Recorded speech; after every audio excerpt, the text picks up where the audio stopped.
Honestly, no, sir, I don't. I definitely wasn't speeding. You think so? Well, you're wrong. You were going over the speed limit by 20 kilometers per hour. No, I wasn't. Well, I'm not lying. As a police officer, it is my job to uphold the law. So listen, you can pay half the fine now or the entire amount when you go to court. The ticket is $600. I only have $50 on me. Well, that isn't remotely enough. You need to take this seriously. Suddenly, the officer went around to the front of my car and took out his baton and smashed one of my front lights with it. You see, if you don't pay, then stuff like that happens. So now how much money do you have on you? I began to panic even more. I really only had $50 on me, and I wasn't sure what he was going to do to me when I revealed that. I'm sorry, but I really only have $50.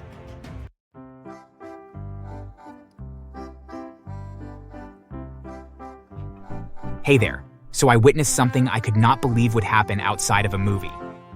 Honestly, I'm still amazed that someone could be so incredibly stupid but also clever. Here, let me explain.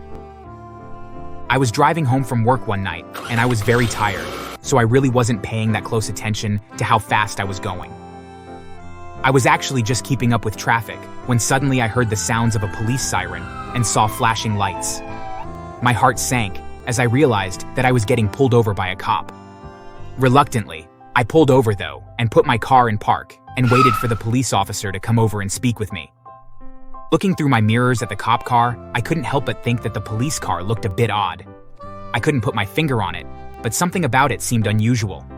After a couple minutes, the cop got out and walked over to my car. Hey there, do you know why I pulled you over? Not really, officer. I was just on my way home from work. I don't think I was breaking any laws. Well, you would be wrong. My radar gun told me that you were going 30 kilometers per hour over the speed limit. What? There's no way I was going that fast. Are you calling me a liar? No, of course not. Well, you were. Now I'm going to write you a ticket for $850. No, please don't. I can't afford to pay that. Is that so? Well, step out of the car, please. I was in a panic, and so I did everything that I was told to, and I stepped out of my car. Well, how much money do you have on you? Well, I just got paid yesterday, so I have about $250 on me, but I need it for my bills. Well, you have two options. You can either give it to me, and we can cancel this ticket right here and now. Or I can write you up, and then you'll have to book a day off of work, and then pay $850. It's your choice. Can't you just let me off with a warning? That was when the cop threw me up against my car and lifted me off the ground by my shirt. Terrified what he might do next, I quickly grabbed my wallet and offered him the money, which he took, and then he drove off. The whole exchange felt completely weird, both because I had never heard of a cop demanding money for a ticket on the spot, but also threatening someone to pay as well. It felt very shady. The next day at work, I told some of my coworkers about what happened to me, and more than a few of them mentioned that something very similar happened to them on that stretch of highway. One of them even said that the guy's name was Officer Dudley, and that he had pulled my coworker over and demanded that he give him $400, or else he would be arrested on the spot. Of course, my coworker paid as he didn't want to have a criminal record, but the whole ordeal left him feeling very confused. It still didn't make sense, but knowing that I wasn't the only one to experience such a thing made me feel at least a bit less targeted. But again, hearing that my coworker was threatened to pay the fine or face jail felt odd. Again, it just felt nice to know that I wasn't the only one. That day, on my way home from work, I made sure to follow the speed limit, but in the same area that I was pulled over the previous time. I saw a cop car pull out and get behind me. When the siren went on and the lights were flashing, I was incredibly confused. After all, I wasn't speeding, so I wasn't sure why he had pulled me over. Sir, do you know why I pulled you over? Honestly, no, sir, I don't. I definitely wasn't speeding. You think so? Well, you're wrong. You were going over the speed limit by 20 kilometers per hour. No, I wasn't. Well, I'm not lying. As a police officer, it is my job to uphold the law. So listen, you can pay half the fine now or the entire amount when you go to court. The ticket is $600. I only have $50 on me. Well, that isn't remotely enough.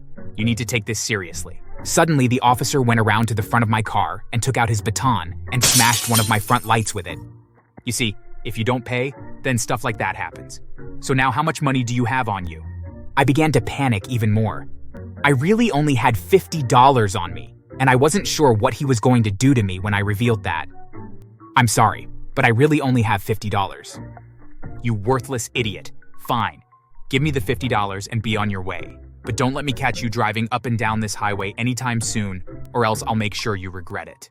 I'm terrified. I gave him the money I had on me and then sped away as quickly as I could. When I got home, I was shaking so much. However, it finally dawned on me. I could report him to his superiors. After all, no cop should be behaving the way that he was. He was acting above and beyond what he should, and so I called up the police station to file a formal complaint. When I called, they told me that no such Officer Dudley was employed by them, and that they had received several complaints about a man masquerading as a police officer, but that he wasn't one. They began to ask me questions about where I had seen him and what he looked like. I gave them the best description I could, and then told them that I had just seen him less than an hour ago, and that I was fairly certain that I knew the stretch of highway where I had been stopped by him twice. They told me that they would send out some undercover cops immediately. I waited 2 minutes, and then suddenly 2 unmarked cars pulled up near me, and some police officers that were wearing simple everyday clothes got out. They showed me their badges and identification in order to prove that they were who they said they were. They then went on to say that they needed me to go down that stretch of highway where I had seen Officer Dudley, and to be speeding when I do to lure him out. The undercover police would be following me at a safe distance, and when Dudley will make his move, that they would arrest him. I was uncertain, but it kind of sounded exciting to help the police catch this man who was impersonating them and harassing the public. And so I agreed, and within a few more minutes, I was driving down the highway, making sure to be speeding when I passed the area where I had seen Dudley before, and sure enough, I saw his car behind me with the sirens and lights going. As before, I pulled over and got ready for him to try to extort me for more money. And the second that he got out of his car and walked towards mine, the undercover cops pulled up behind him and jumped out and began to chase him. Frightened by this turn of events, Dudley turned and ran out into the woods that were on the side of the highway, and the cops chased after him. Alone by the highway, I grabbed a knife from the toolbox that I keep in the trunk of my car, and I punctured all of the tires on Dudley's fake police car, and then I went back to my own car. Just as I was about to get back into my own car, I saw Dudley jump out of the forest and ran straight to his car. As he jumped inside and hit the gas, the car swerved and drove a bit erratically. Seconds later, the police emerged from the forest as well, and then seeing Dudley try to drive away, they too jumped into their cars and chased after him. Of course, with all 4 tires flat, Dudley wasn't able to drive well, and he almost hit an old woman crossing the road. Dudley didn't make it very far, and the police used their cars to box him in and prevent him from driving away. Once his car was stopped, they smashed his windows and dragged him out of the car. From where I was, I could see him resisting arrest and fighting back, which made the actual police become more aggressive, and they used their batons to subdue him by beating him to pulp. He looked very black and blue, and was bleeding by the time that they were able to get handcuffs on him. Once he was in the back of a police car, the officers told me that I was free to go, but that they may need me to be a witness later during Dudley's trial. I agreed and went home, and I couldn't help but wonder what was to happen. A couple of weeks passed, and then I was contacted to appear in court. During the trial, I testified and spoke about my interactions with Dudley. After I did, the lawyers prosecuting the fake cop called in over 24 other people who all gave similar testimonies as I did. Apparently, he had been running this scam for weeks and was only caught because I called the real police on him.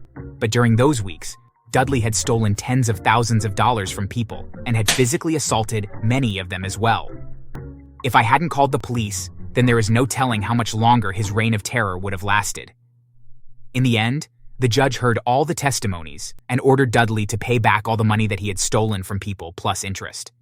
He then sentenced him to 20 years in prison for the crimes of impersonating an officer, assault, theft, extortion, and for resisting arrest as well. I was so relieved that he was facing such a harsh punishment, although I had never heard of anyone pulling something like that ever before. It was so outlandish, and I had never considered that someone would be so brazen as to pretend to be a cop to scam people out of their money. At least he is now behind bars and can't hurt or scam anyone else anymore. Thanks for watching. Make sure to subscribe and leave a comment down below saying I subscribed, and we will try our best to reply to your comment.